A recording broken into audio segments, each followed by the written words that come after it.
amigos de Emprendedorestv.pe, tu canal por internet? Empezamos una nueva semana y esta vez vamos a empezar hablando acerca de nuestro comercio, nuestra relación, nuestras exportaciones, cómo está yendo nuestras exportaciones, y es importante dar una mirada porque, como sabemos, sobre todo las no tradicionales generan mucho empleo. Y hoy precisamente nos acompaña el señor Juan Carlos Matthews, él es director del Centro de Educación Ejecutiva de la Universidad del Pacífico. Fue la máxima autoridad en PROMPERÚ, ha sido una persona de mucha trayectoria en el campo del comercio exterior y será un gusto abordar este tema con él. ¿Cómo estás, señor Matthews? Un gusto tenerlo aquí. Un gusto siempre, Clorinda. Muchas gracias por la invitación. Y un día muy especial para nosotros, porque hay que decirlo, hay que compartir con el público y estamos cumpliendo 6 meses. Vale, felicitaciones. 6 meses, Emprendedores TV, un sueño ya hecho realidad para muchas personas. Buen trabajo, buen trabajo. Gracias. Comencemos entonces por una cifra que no es muy grata. Tenemos cifras de un descenso, más bien en nuestras exportaciones, según las propias cifras de ADEX. Ahora falta esperar la cifra un tanto oficial, pero se habla de una caída de nuestras exportaciones de un 17% en mayo. ¿Le preocupa esa cifra? Claro, sí, pero hay que tomar esas cifras con cuidado, en el sentido que se refieren a un mes en particular. Para tener una idea clara hay que hacer una comparación año contra año, ¿no? Y es cierto, es un tema de preocupación porque ha habido una desaceleración. No es que estemos cayendo, digamos, con respecto a los valores de años anteriores, sino que estamos reduciendo el ritmo de crecimiento. Lo positivo que tiene Perú en esa mirada año contra año es que vamos a seguir creciendo, como repito, a una tasa menor, probablemente nos acerquemos a una tasa de 7% y veníamos creciendo a tasas arriba de 20%, pero se encuentra Perú en una posición mucho más sólida porque tiene una canasta mucho más diversificada.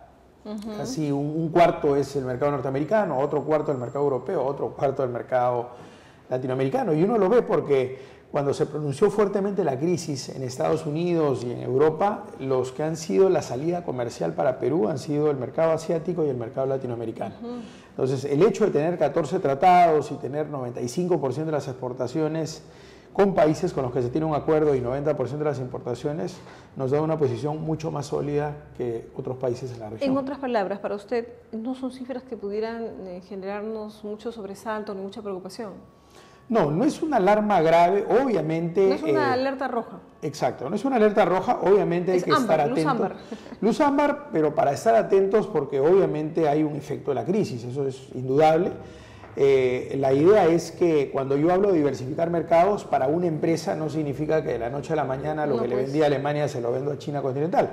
Significa desarrollar ese contacto, viajar al mercado, participar en ferias, misiones, eso es un proceso. Y por lo tanto es alerta en el sentido que las empresas tienen que estar trabajando esas alternativas porque no se dan de la noche a la mañana, ¿no? Ahora, esta desaceleración se da principalmente también en las no tradicionales, las que generan empleo. Y allí entonces, ¿qué tan efectivo puede ser todo este plan que ha esbozado el gobierno y que han dictado un conjunto de medidas, 12 medidas justamente para paliar la crisis externa? Sí, yo creo que sí son una buena señal porque muestra que el Estado tiene una intención de impulsar, sobre todo en esa coyuntura de crisis. Lo que yo siempre recomendaría es que, tal como se trabajó en el Plan Estratégico Nacional Exportador, sean medidas que sean trabajadas periódicamente con las propias empresas para identificar cuál es el tipo de incentivo mejor que se puede dar para cada una de ellas. Se han planteado medidas fundamentalmente en el tema financiero, que es un elemento importante. Y fondos de garantía, ¿no? Exacto, fondos de garantía, ampliar los fondos de garantía, y eso es básico sobre todo para las pequeñas. Recuerda que cuando tú das esa mirada de las empresas, hay que tener en cuenta que el 64% de ellas son MIPES, que son las que normalmente se ven más afectadas con la crisis, ¿no? Ahora, ¿qué tanto estamos aprovechando los tratados?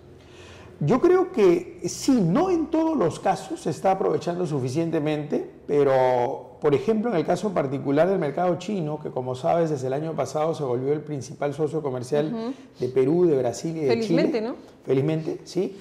Si miramos el intercambio comercial, esto entra en vigencia desde el 1 de enero del 2010, el primer año creció 40% el comercio, el intercambio comercial, y el segundo año ha crecido 28%, ¿no? Si bien este año la tasa de crecimiento puede ser un poco más baja, producto de esta misma crisis, que también nos afecta, de todas maneras se ve un pronunciamiento sobre sectores que antes no eran muy explotados. 94% de lo que vendemos a la China son productos tradicionales, pero está creciendo 18% la exportación de productos agrícolas, pesqueros, manufacturas de madera, productos químicos.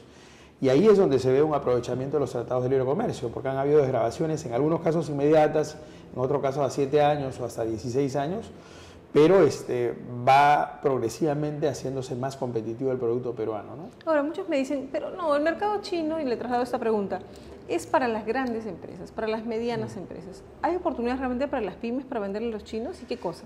De hecho que sí, dentro del gran paquete de lo tradicional, efectivamente estamos hablando de gas, de petróleo, harina de pescado, minerales, y ahí están participando empresas grandes, eso sí es real, ¿no? Pero la parte que está creciendo 18%, que es esta no tradicional, tiene un fuerte componente, una fuerte participación de micro y pequeñas, ni siquiera pequeño y medianas, sino micro y pequeñas, ¿no? Y estamos hablando de, por ejemplo, esfuerzos en exportación de manufacturas de madera, de parquets, de molduras para puertas.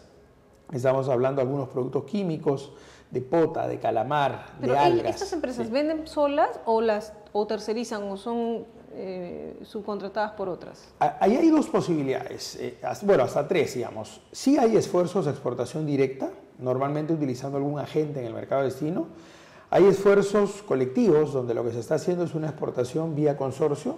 Y lo tercero, que es bien importante, lo que tú señalas, es subcontratación. Son empresas mediano grandes que logran un contrato de colocación con el mercado chino y voltean para subcontratar a 100, 120 pequeñas empresas. Y ese es un tren, una locomotora que arrastra al resto, que también funciona, ¿no? Perfecto. ¿Qué perspectiva le da entonces? ¿Qué falta allí? ¿Qué tipo de sugerencias daría usted ahora ya desde la óptica privada, ¿no? Sí, de hecho hay mucho de conocimiento, de información y de capacitación, porque el mercado, si hablamos en particular del chino, es un mercado complejo, no es tan simple como ir a Miami a vender o parar en Buenos Aires o parar en Santiago de Chile. Es un mercado donde si uno no tiene un agente local, tiene muy pocas probabilidades de entrar en forma sostenida. Es un mercado que tiene una cultura empresarial distinta, que tiene una cultura muy hacia el regateo, hacia la negociación pura, y a veces uno siente en la negociación que entra en el plan de regateo, logra mejoras, o cuando va a importar baja los precios y está ganando, pero normalmente esos ajustes en el precio vienen asociados a ajustes en la calidad. Por lo tanto hay que tener mucho cuidado, hay que tener muchas referencias de las empresas con las cuales uno opera en China, ¿no? De las que importa o con las que está trabajando en una operación de exportación. Pero sí, ese tema de información de mercado es fundamental, apoyarse en las consejerías comerciales, apoyarse en ProPerú o en instituciones privadas, como es el caso de Interbank, que como sabemos tenemos una presencia importante en el mercado chino para asesorar a las empresas. Y en la parte de entrenamiento y capacitación, apostar por programas de formación. La Asociación de Exportadores desarrolla programas en esa línea, la Pacífico está apostando más a formaciones integrales, genera una carrera de negocios internacionales que ya empezó este año, una maestría de negocios globales que ya está en su tercera promoción. En el Centro de Educación Ejecutiva estamos armando programas para desarrollar consorcios, joint ventures y trabajar mercados específicos. El mercado chino fue uno de los que fue motivo de un foro hace muy poco. Entonces, hay varias puertas que la empresa tiene que consultar, tiene que visitar para poder aprovechar un mercado de este tipo, ¿no? Justamente para hablar de esa parte, vamos a una pausa y volvemos. ¿Qué le parece? Claro que sí, claro volvemos que sí. entonces a seguir conversando sobre el comercio internacional. Volvemos.